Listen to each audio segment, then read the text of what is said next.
how can I transition from a job that is very much hands-on? That's kind of all nurses know, being hands-on, to being able to travel and explore, but use my vast set of skills. And that's kind of how I fell into, well, I got to be my own boss, start my own business.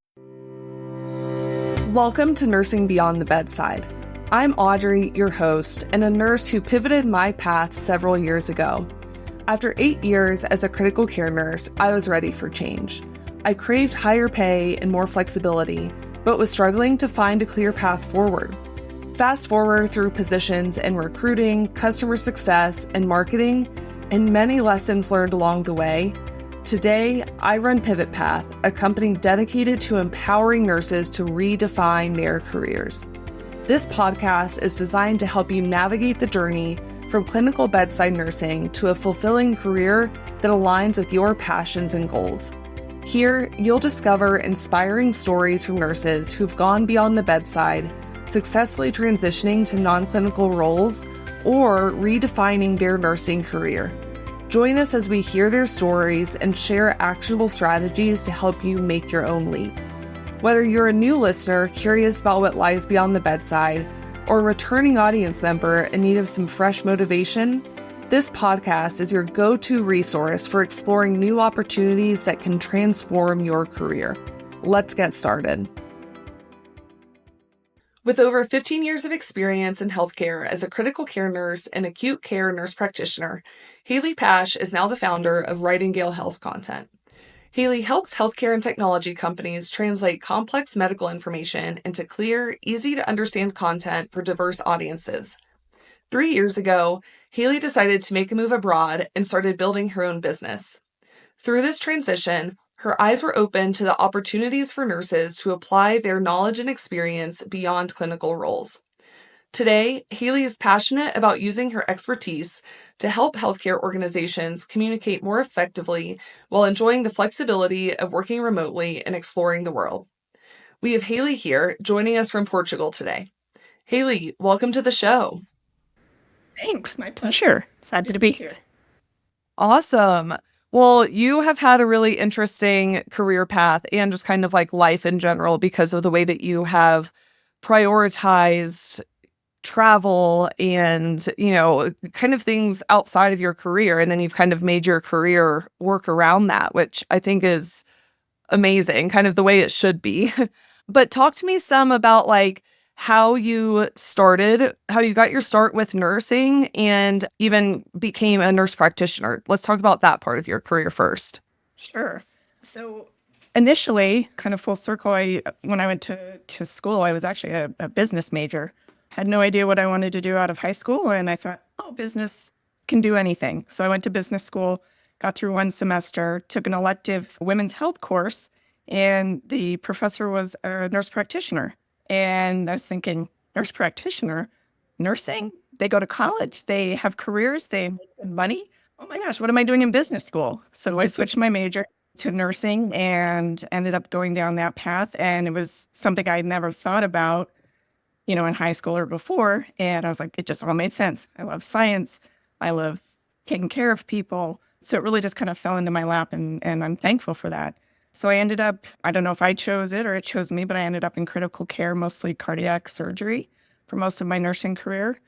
And then I was in nursing 9-10 years, and I started to kind of feel the crunch of, I was maxing out on my pay scale, kind of moving around different departments, different hospitals, trying to find something that fit. I did travel nursing for a while, which was great. But really the push was, well, if you want to keep moving up and getting more autonomy in the field, you have to go back and get your master's or doctorate degree. So that's what I did. That's what they tell us to do. There's so many options beyond your bachelor's degree. So I took the plunge. I did acute care adult gerontology at University of South Alabama. And unfortunately, the market kind of got saturated shortly after I graduated. So it was kind of a big disappointment trying to find that first NP job, because you can't get a job without experience, but you can't get experience without a job. So I kind of sat in limbo for a while. Ended up in oncology as a nurse practitioner, which was very different from the critical care role. But, a lot of the same skill set came into play. And I really did love it. Then COVID hit, which was in and of itself, a tough time to be a nurse to say it lightly. And then being a nurse practitioner in an oncology unit was just an extra layer of how are we going to survive? So seeing these patients in my cancer clinic and then some personal losses of friends, I really got to thinking, there's so much that I want to do in my life, in the world, that I don't think I can wait until I'm retired, if retirement even happens for me. I've got to find a way to achieve my goals, but not turn my back on this career that I spent the better part of my life doing. So that was kind of the spark that really led me and my husband to figure out, okay, how can I transition from a job that is very much hands-on, that's kind of all nurses know, being hands-on, to being able to travel and explore, but use my vast set of skills. And that's kind of how I fell into, well, I got to be my own boss, start my own business. Yeah, absolutely. And I know, nursing as a profession, even before we're thinking about opportunities away from the bedside, it does offer a lot of different paths that involve being hands-on with patients. You mentioned working in critical care and then travel nursing and nurse practitioner. So I think that the career itself is very versatile, but then you start thinking about all of the other things that you can do with the soft skills that you've developed as a nurse, and it kind of feels like the world is your oyster. You can do anything. I mean, it used to be like the thought of like administrative work. That's how you got away from the bedside. You go to admissions, or, you climb the internal hospital ladder. That was the definition of leaving the bedside. But, come to find out, you're a great example. I'm learning too. There's so much more out there. And I'm so glad that you said that, because that is the script that I'm trying to flip a little bit with this podcast. You even mentioned, when you thought about going back to NP school, like that's kind of what we're told to do. Like that was the path laid out for us if we want to make more money and have more autonomy. And no one really talks to you, I feel like, especially early in your nursing career, no one ever talks to you about the skills that you have that you can go and do anything with.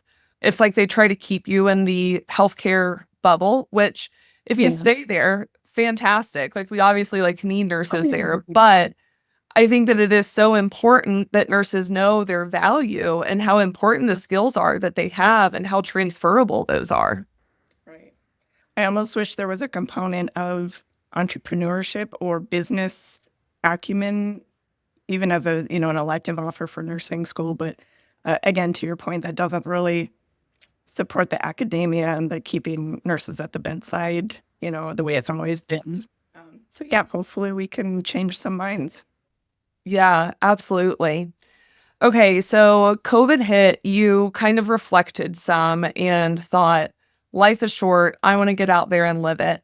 Tell me kind of how your thought process went next, as far as how you were going to mold your career around that. So the first thought was, well, if we are going to make this move abroad, I've got to find some way to support myself. Luckily, my husband has been a remote worker, an entrepreneur, as long as I've known him, and beyond that. So he had no issue moving abroad and continuing to work. I had to figure out something that I was going to do.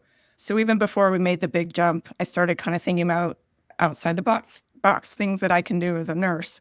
I say the best time to look for a job or to build a second career is while you have one already solid in place. So I was still working full time, and I ended up getting into data analysis for a cannabis company, literally reviewing cannabis research and putting it into the software platform that analyzes it and aggregates all the data of the world's cannabis research.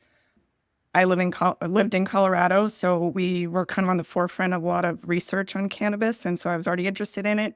Nurses are great at reading research articles. So I reached out to the company, said, here's who I am, here's my background. They're like, you're a great fit. Never would I have thought data analysis would be something that a nurse would do. Actually was a perfect fit. So that was kind of my first freelancing job. And I just kind of started off slow, figuring out how this was going to look, where I was going to put in hours for my side job while I was working my regular job. And then it just kind of snowballed from that. I got into writing, more on the marketing, healthcare content writing, mostly through networking. I mean, there's not really a job out there that says looking for a nurse to write blah, blah, blah.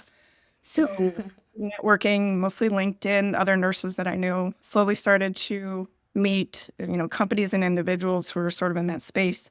So by the time we made the decision to apply for a residency visa and move, I had at least 3 clients on my roster that it didn't completely replace my nursing income, but for what we needed to start a new life abroad, it was enough. And so now the trade-off is, honestly, I'm not making as much as I was as a nurse, but my quality of life, my freedom to move around far outweighs, what I may have given up as far as salary. Right. And so I want to double click on that for just a minute, because I think that taking work-life balance into consideration in just like a career is so important. And of course, it's a very personal decision, right? Like people are going to need to optimize their life around different things. Yeah. But I think it is so important to take that moment of reflection, like you did, to decide what your priorities are and what you value, and like how, a career fits into that, rather than the other way around of like choosing a career and then trying to figure out what's important to you and how that fits into your life with your career there. Right. So I think that it's really cool that you did that. I think that a lot of people, I guess COVID was like an appropriate trigger for that kind of reflection, but life gets Sure. busy. And I think that it's hard to actually actively pause and reflect on what's important to you and make active decisions around that. Right. Absolutely. And I mean, like you said, life's too short. It goes by way too fast. So if there's Mhm. something that, you want to build a different life, or you want to take a break and do something and then come back, I think that's the other, drive home message about nursing is it's there. It's always going to be there. There's no shortage of nursing jobs. And if you go try something and it doesn't work out, nursing is always there. Bedside is Yep. always there. The worst case scenario is not the worst case. You go back to doing something that you loved and enjoyed. Yes, In a different setting. absolutely. And so let's talk a little bit more about getting those first few clients that kind of gave you the safety net that you needed to make that move. I know that you mentioned LinkedIn. That itself is a little bit of a foreign platform for a lot of nurses. Nurses don't use that a lot. So can you give us a few of like the tactical things that you were doing? Like, were you searching for opportunities? Were you searching for companies that might be looking for something and reaching out to them? Like, if somebody's listening to this and they're like, okay, maybe I want to try to find a couple of clients to write for, what would you say for them to do? Yeah, that's a hard question because I honestly still don't have it figured out. I want to say a lot of it was luck and my network of people that kind of brought these opportunities to me. So first I would say LinkedIn, connect with companies or products that you're familiar with. Like for me, I went to a lot of like the cardiac implant companies and just follow them and, like some posts. Other nurses that are doing what you want to do, other, content writing nurses or data analysts. It's really easy to search through and find a wealth of people out there. And sometimes you'll get lucky and find a second level connection, and you can ask for an introduction like that. The other thing I would say and the reason I say start early if you're going to make a big change like moving abroad, because honestly, there's connections that it took over a year before they actually reached back out or actually signed a contract for me to do work for them. So never discount, just sending hey, here's what I do. Let me know if you need any help. You don't know, a year, even 2 years down the road, they may say that one little spark that they remember you and they come back. I actually had 2 clients this year that it had been well over a year since we had made that connection. So fortunately or unfortunately, it's something you just have to constantly be connecting, reaching out, following up. And, to an extent, it's a numbers game. You have to stay out there, stay relevant, keep your name in front of them. But start early. Don't say, oh, I want to move in a month and okay, now let's go find a job. No, it's a long game. Yeah, definitely. Even if not starting your own business in today's job market, it is a long game. It's, going to take lots of conversations for something to pan out. But with each of those conversations and each of those like reach outs that you're sending and kind of giving your own elevator pitch, like that's good practice. Like you get better at presenting who you are and what you have to offer with each one of those interactions. Yeah, absolutely. And so after you had a few clients and it was time to move abroad, how did you make the decision to create your own company around writing? There's kind of two branches of how I ended up in healthcare content writing. It's kind of my main bread and butter. First one is my husband has a marketing agency. He works for technology companies. So being exposed to that and kind of his world and his clientele, we got to thinking, well, healthcare companies need the same type of thing to sell products or platforms or services or solutions. Who better to explain why the product or solution is a good idea to somebody who potentially needs it than a nurse, somebody who understands both sides of the coin, the functionality of it, but also, the time saving, cost saving, whatever it may be for that product. So that kind of got the wheels turning for me to get into writing. And again, through networking, I ended up actually a nurse writer, Janine Kelbach. She reached out to my husband for a podcast that she was doing. And I was like, kind of light bulb moment, like, here's a nurse writing for healthcare companies and content, like I said, people that are doing what you want to do. So that introduction was actually not through me finding her. It was her finding my husband and him connecting the two of us. So I've been in contact with her. I follow her Facebook and LinkedIn pages. And like I said, surround yourself with people who, you don't need to reinvent the wheel. There's people who have done something similar. So connect with them, follow with them. So that's kind of how I sort of fell into the marketing side of things. Yeah. And I love that you also kind of distilled down what writing is in this context, because I think that can sound like a very broad thing. Like, yeah, okay, you write content for healthcare companies. Like, what does that even mean? But you're right. It is like the distilling down of that information and like why that product is important. And the fact that nurses do understand both sides of that coin. And, it doesn't matter what it is, whether it's a medication, it's a SaaS product, if it's, a device, nurses can understand. Yeah. Nurses understand like why that's good for the different parties involved and can communicate that effectively based on like who the audience is. And I think that's an important takeaway from our nursing experience, whether it's writing or something else. Like in health tech is like an easy example, but really any like healthcare adjacent industry, a lot of these research too. Yes. Yeah, exactly. Because a lot of these companies, like they have this idea, they have this solution, but they don't actually have the like lived experience of working in that environment. So knowing how that's actually going to like function at come time of implementation, it's so crucial to pull in that nurse to get that perspective. Right.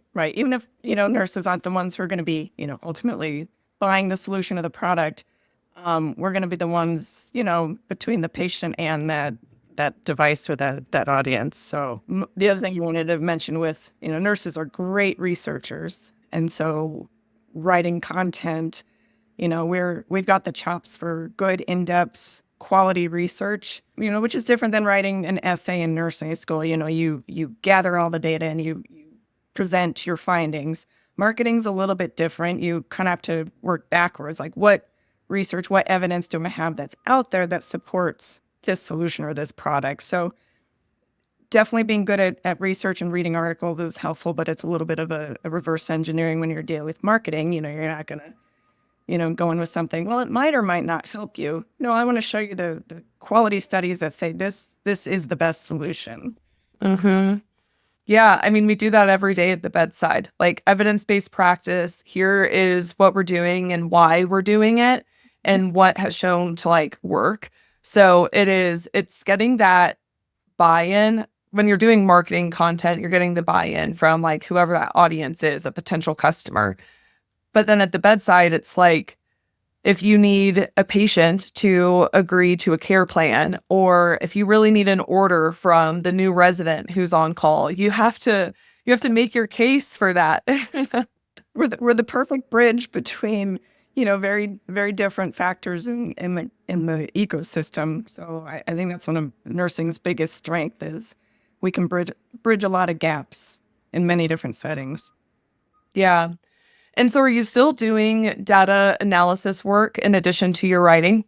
hmm Yeah, I'm still working with the cannabis company. I'm doing writing for a major nursing university. That's one of my anchor clients. And then, like I said, being a freelancer is about diversifying. Maybe in a perfect world, you'd be doing all the same thing throughout your day. But for me, I like doing different things, and it keeps my brain agile and moving. So some data entry, some writing. I do some interviewing and research assistance for another writer. So I like having, my eggs in different baskets, so to speak, for a lot of reasons. Security. If one of them went away, I can pick up more at another one. I would say I think a lot of people, if they're just now getting into this nursing away from the bedside, they'll hear a lot of, especially writing, about niching down and finding your niche. I'd have to say I'm the anti-niche because I don't think you should be so specific that you're discounting opportunities that might be in the end a really great fit, but just because it's not in your perfect ideal niche that you're not going to go for it. Yeah. I would say expand your options and be looking really outside the box because you never know what might come your way. I certainly didn't expect some of the clients that I've had to come my way, but they've been really fun to work with. So Yeah, that's great. I do love the variety it gives you in your work too, because if you are just like, I know some days it's just like not the right day or the right time for me to work on like a specific thing. Like my creative juices aren't flowing, or so that's a bad time to work on content, or like whatever it is. So it is really nice that you have like kind of found a way to provide yourself that variety. And so talk to me a little bit more about being your own boss and getting to manage your own time and what that looks like and the clients that you take on. How do you provide the work-life balance for yourself that you set out to achieve? that's a really good question. And that was actually one of the biggest struggles leaving bedside, a very structured, you have to be at the hospital at a certain time. You have patients depending on you. You got to stay on track. It's definitely been a challenge for me to kind of keep my day structured when I have so much flexibility, which it's a double-edged sword. I like not having very many things that are scheduled at an exact time. And to your point, when my creative juices are flowing, I jump on that project. When they're not, I have something else. So that's been an adjustment for good or bad. But that was probably the hardest part about being my own boss is, you have to set your own goals. Nobody's gonna kind of set them for you. So having little milestones, like for example, writing. Today I've got 2 outlines. So by the end of the day, my goal is to have the outlines written and ready to go. And then my own goal by Friday, I'll have the intro written. And so it kind of keeps me these little tasks that I have to hit during the week.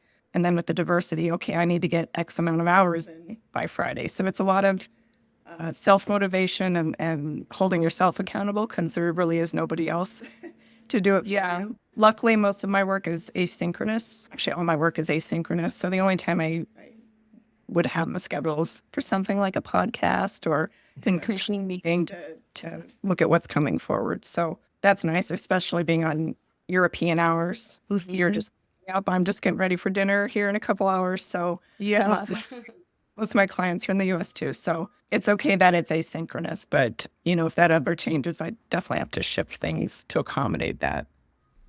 Yeah.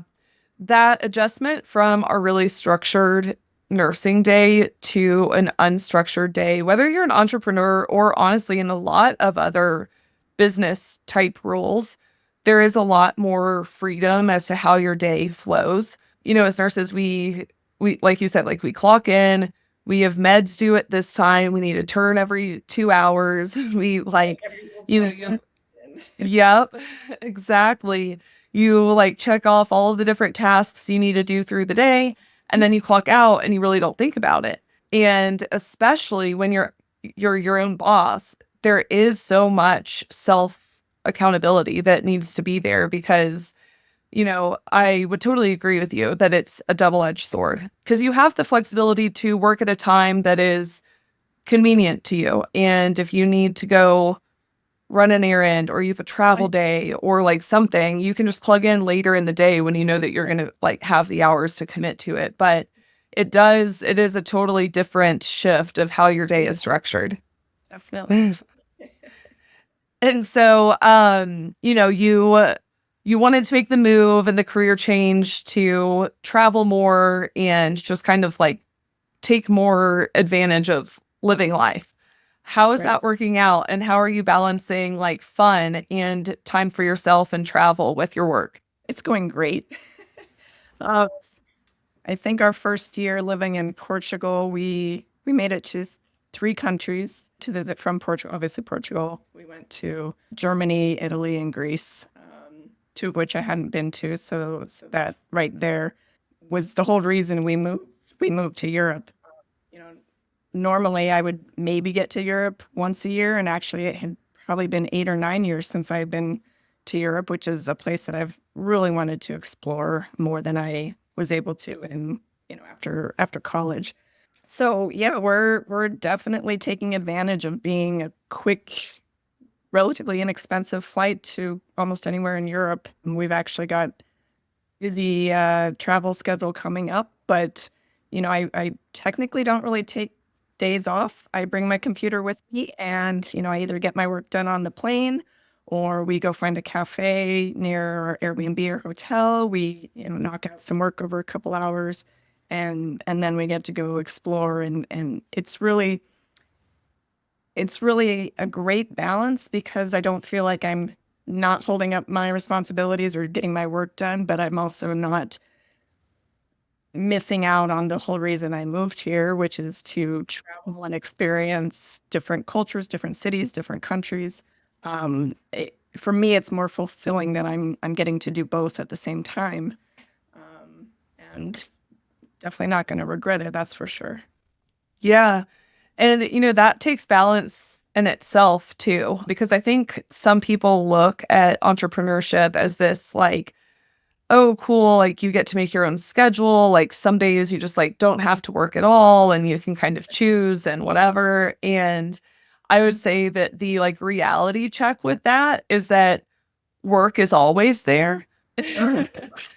Yeah, exactly. It's quite the opposite. Um, yeah, exactly. It's like if you're not working, you're not making money. So, but yeah, I think that if you can balance it in a way like, like you said, where you are traveling and like, yeah, you're finding a couple of hours to sit down at your computer at a cafe, but then you've got the rest of the day to go out and explore an adventure. And I'm sure that you find days to, totally unplug as well, but it all comes back to that balance. And I think the key difference is really just the fact that you're the one in control of when you're working and when you're not. Right. I don't have to ask permission and make sure that there's coverage. As long as my job is done, my work is done, and I'm meeting deadlines, that's the greatest feeling. Absolutely. And that's true with a lot. I mean, I won't say every remote job, like if a nurse were to transition into business or health tech or whatever, every job comes with its own like varying levels of flexibility and freedom and time off. But there is kind of like this underlying thing of like, and I think it's becoming more and more common today when like unlimited PTO is becoming a more common policy. But it's really like, as long as you are meeting your deadlines, you are completing the work that like you were hired to complete, then the hours that you're sitting at your computer are less important. I've done a lot of research on that too. Like the less rigid the button seat, restrictions are, people are actually more productive when you give them the freedom and the autonomy to do their job, they do it better, and their life outside of their job is more fulfilling. So I think a lot of companies are realizing that too. Yeah, absolutely. And, kind of like what we were saying a few minutes ago about how if you're not in a creative mood, like it's probably not the best time to work on creative work. And the same thing goes if you're like sitting at a desk and you have a job to do. Like if you're not feeling productive to do that one thing, like it's not the best time for you to be sitting at that desk. I've actually found that some of my most important, like kind of aha or like breakthrough a wall that I felt like I was up against moments come from when I stand up from my desk and I go walk my dog or something. And then I can come back to my desk and I feel energized and productive to do the work that I need to do. Definitely. So I'm with you on work-life balance is just, it's so key. And so if you were to give advice to a nurse who, they're at the bedside right now, they're maybe feeling a little bit stuck in their career, and whether it's content writing, entrepreneurship, or just starting to explore options, what would you share with them that you feel like you've learned now that you might not have known when you were in that position? It's a good question. Well, I think, one of the things like we're talking about here, if they're thinking about making the move away from the bedside, either, working from home or moving abroad, I think just doing the research and really connecting with people who are doing it, like yourself, like me. There's a lot more nurses than I even realized that have made the transition successfully. So I think that's the first step, just to see that it can be done. Kind of, I think, helps clear out the self-doubt to see that somebody has done it and so can you. If that's really the life that you want to build or change, it is possible. It's not necessarily going to be easy, and some people will make it seem that it's super easy. It's not, but if it's something you really want, the process is worth it. So connecting with people who have done it, learn from their mistakes. There's plenty of people that are offering advice on how they screwed up and what they could have done better. I want to ask you about the self-doubt that you mentioned, because I think that self-doubt and maybe like fear of failure or some like imposter syndrome is a really common sentiment, especially when you're making a big career pivot, like from bedside nursing to something else if you've only ever worked clinical. What was your experience with that, and how did you kind of like cope with those feelings? I definitely felt the imposter syndrome and the self-doubt. I still do.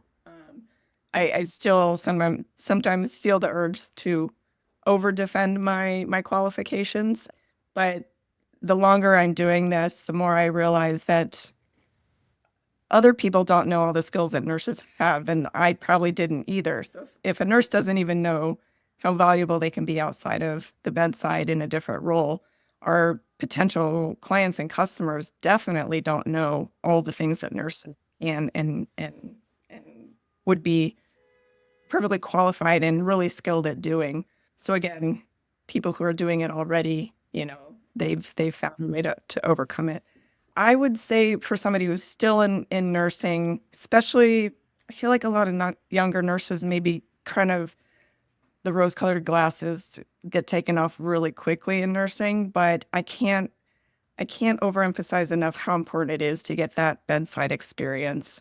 I think the temptation is there to maybe leave the bedside and go find a remote job or something, but if you can get a lot of different experiences, different units, different settings within nursing before you go and build something, it just adds that much more to your toolbox of, look, I've done this in nursing, here's how I can do it in a business setting or a technology setting or for an insurance company or whatever. So I think the bedside experience just continues to add to that toolbox that you can then transition to something else. So don't go straight from school to a remote job or something like that. I mean, it'll go by so fast. It's worth getting that experience and lots of different experiences. I think we all agree that, staying in one place for too long is kind of no longer the career path for a lot of people. Used to be you stayed in the same job for decades, but now to get that experience, it's okay to bounce around. That's why we love nursing. There's so many opportunities within nursing. Get those experiences and then kind of build your next stage of your career around that. I agree. I think that the environment that you work in as a bedside nurse is so crucial for your development of the soft skills that will make you successful throughout your career. So I do think that that experience is really important. I think that for young nurses, like if they are like listening to this podcast or consuming other information about nurses who have taken a non-traditional path, I think a really important takeaway is listening to what soft skills and what experiences at the bedside have continued to serve nurses throughout their career, even beyond the bedside. Because I think if you've only ever worked at the bedside and you've only ever worked in that clinical context, it can be hard to understand how those skills can be applied in other settings. But hopefully by like listening to this and like listening to other episodes and other things, like as they're in it in the clinical setting, they can begin to kind of pinpoint like, okay, like I'm really good at managing shifting priorities. Like that's something that will serve me well down the road. Or working under pressure, like the interpersonal skills. It's all so crucial. So yeah, that's what I think of a lot, like especially in critical thinking. Okay, this didn't go the way I thought it would. What are my other options? We do that all the time in nursing. You don't think business people and marketing people have that problem? All right, new technologies, AI came out. Okay, new problem. How are we going to work with it? So I think, and like I say, what I help companies do is translate complex topics into easier to digest stuff. Nurses do that all the time. We do medical jargon when we're talking with the doctors and nurse practitioners and residents. And then we have to find a way to explain that to our patients and that they understand. We are speaking two different languages. I think that's a huge skill that the business world, technology, whatever it is that you want to end up doing, you have to be able to pivot and translate and kind of be that intermediary. Yep. And the perk is when you're doing it in the business world, the stakes are generally much lower than when you're doing it at the bedside.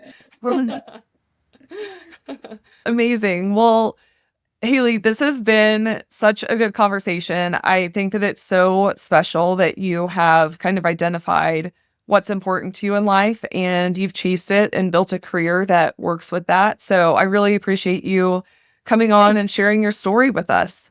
Well, thank you. I'm really excited for what you're doing too. And I think there's a huge need for nurses to get outside the box and build the life they want. If you'd like to connect with Hailey after today's show, you can find her on LinkedIn. Thanks for tuning in.